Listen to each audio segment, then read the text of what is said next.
Hello. Ngayon titignan natin yung ano ngayon. Yung mga tanim naming palay dito. Dito tayo sa bukid.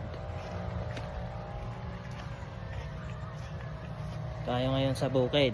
Yan, may mga tanim na ano dyan. Papaya. Yan ang bunga, mga saging. Saka ito yung minatanim namin. Yung palay dito sa bukid. Ayan. Hanggang doon. Doon malapit na yun sa ano, sa highway yun yung highway na papuntang Baguio City. Pag galing ka dito sa Pugo, wala pang isang oras nasa Baguio City ka na. Ayan. Yung mga tanim dito na dito sa probinsya.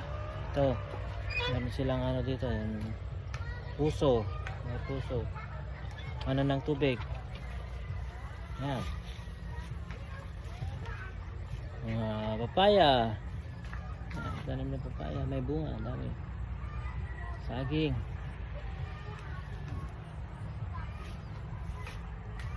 Init, mainit nga lang dito, sobrang init. Probinsya talaga. Ano? Nandun. Tanim na palay.